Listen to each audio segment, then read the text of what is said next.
Hello friends, कभी आपने पारस पत्थर का नाम सुना है? पारस पत्थर वो पत्थर होता है जो लोहा को छू दे तो वो सोना बन जाता है।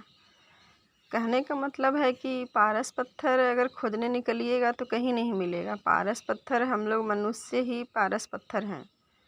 हम लोग मनुष्यों में भी सब देखने में एक जैसे होते हैं, लेकिन उनका अंदर का अलग अलग सोच विचार ज्ञान सबका अलग अलग ओहदा होता है।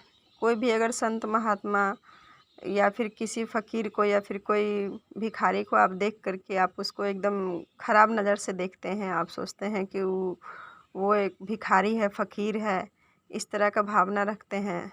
लेकिन आपको पता नहीं है कि हो सकता है वो भिखारी का रूप में उसके अंदर क्या छुपा हुआ है, क्या खजाना लेके वो घूम रहा है। इसलिए हम लोग किसी को भी अनादर करने का हक़ नहीं रखते हैं। अगर हम किसी को इज़्ज़त नहीं कर सकते हैं तो हम किसी का अपमान भी नहीं कर सकते हैं। इसलिए कभी किसी को ख़राब नज़र से नहीं देखना चाहिए।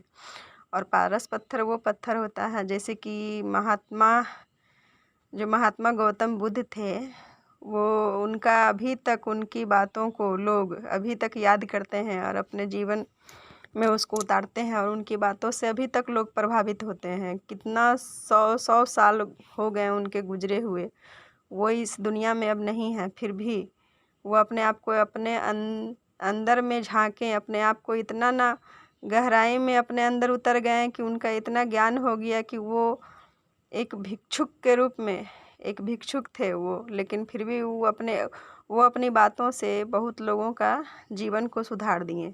जैसे कि डाकू अंगुलीमाल जो थे, उंगली सबको काट के उंगली पहनता था वो। तो जब महात्मा बुद्ध के पास जब वो पहुँचे तो उनको लगा कि हमसे सब डरता है, अंगुलीमाल को लगा कि हमसे सब डरता है और ये गौतम बुद्ध जो है मेरे पास चलते आ रहे हैं, हमसे इसको डर नहीं लगता है।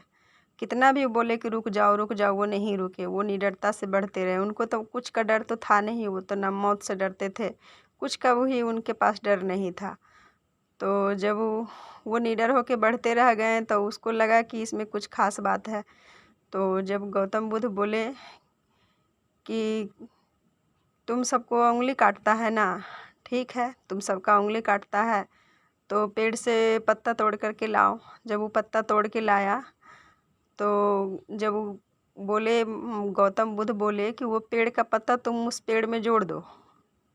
तो वो सोचा कि अब हम पेड़ का पत्ता तोड़ लिए, हम इसको जोड़ेंगे कैसे?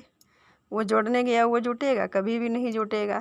तो गौतम बुद्ध उनको समझाएं कि तुम जब किसी को जीवन दान नहीं दे सकता, जब तुम किसी को जोड़ नहीं सकता है तो तुमको तोड़ने का भी अधिकार नहीं है कोई चीज़। तुम आदमी को उंगली जोड़ नहीं सकता है, किसी को तुम जिंदा नहीं कर सकता है, तो मारने का अधिकार नहीं है। जिंदा भी ईश्वर करते हैं और मारने का भी ईश्वर का ही अधिकार है। हम लोगों को किसी को मारने का अधिकार नहीं है। तो इस तरह से देखिए कि गौतम बुद्ध हम लोगों के लिए, सभी के लिए एक प्रेरणा के स्रोत हैं और वो हम लोगों के लिए समझिए पारस पत्थर हैं। वो खुद एक भिक्षुक हैं, मतलब पारस पत्थर है, लेकिन वो इतना इतना उनमें शक्ति है कि वो किसी भी मनुष्य को छू दे तो वो निखर जाए। तो हम लोग लोहा हैं और वो पारस पत्थर हैं, वो हम लोगों को छू देंगे तो हम लोग सोना बन जाएंगे। इसलिए किसी को भी कम ना आके, किसी में भी बहुत कुछ हो सकता है, किसी के अंदर बहुत सारा क्षमता हो सकता है। आप भले किसी के लिए कुछ करें ना करें, लेकिन मानवता के नाते आप इतना कर सकते हैं कि अपने आप को इतना सुधार के अपने आप में इतना अच्छा से रह सकते हैं कि आदमी पर भरोसा कर सके। Thank you.